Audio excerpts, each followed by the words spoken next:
সালাউদ্দিন, বর্তমানে রয়ের নিযুক্ত, ভারতের নিযুক্ত সালাউদ্দিন আহমেদ রয়ের একটা অ্যাসাইনমেন্ট নিয়েছে 2-3টা কাজকে কন্ট্রোল করার জন্য।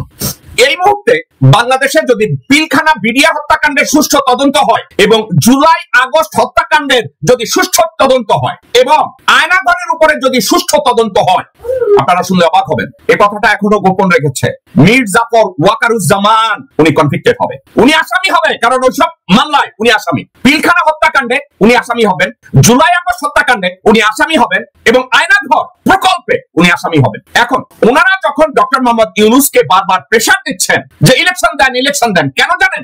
জেনারেল ওয়াকারকে এই 3টা অপরাধ ট্রাইব্যুনাল থেকে ওনার নামটা যেন বাদ যায়, হাসিনার নামটা যেন বাদ যায়, মুজিব ফ্যামিলির লোকগুলোর নাম যেন বাদ যায়, ভারতের তথাকথিত প্রধানমন্ত্রী নরেন্দ্র মোদীর নামটা যেন বাদ যায়, অজিত দোভালের নামটা যেন বাদ যায়, রয়ের নামটা যেন বাদ যায়।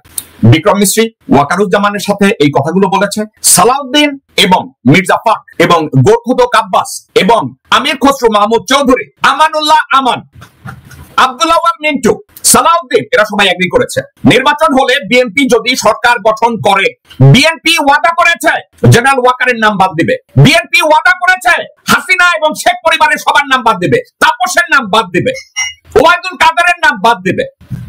তো এখন ওয়াকার চিন্তা করছে বিএনপি কে যে কোনো মূল্যে ক্ষমতায় আনতে হবে, তার নামটা যেন এসব হত্যাকাণ্ড মামলা থেকে তার নামটা যেন বাদ যায়। হঠাৎ করে তারা ওয়াকার ডক্টর মোহাম্মদ ইউনূসের অথরিটিকে চ্যালেঞ্জ করলো।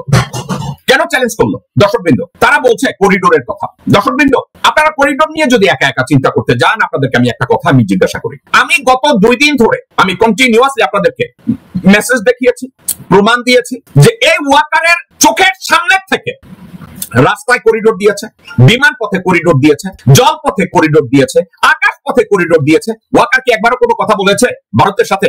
একবারও ওয়াকার কোনো কথা বলে নাই। আজকে বলছে অনির্বাচিত সরকার কোনো সিদ্ধান্ত নিতে পারে না, ভোটাধিকার দেওয়ার মতো যোগ্যতা বর্তমান ক্ষমতাসীন সরকার রাখে না। আচ্ছা, ওয়াকার তো 14 সালের নির্বাচন তার চোখের সামনে দেখেছে, ওয়াকার 18 নির্বাচন চোখের সামনে দেখেছে, ওয়াকার 24-এর নির্বাচন 7ই জানুয়ারি নিজের চোখে দেখেছে। একবারও কি বলেছে এই 3টা নির্বাচন ভুয়া ছিল?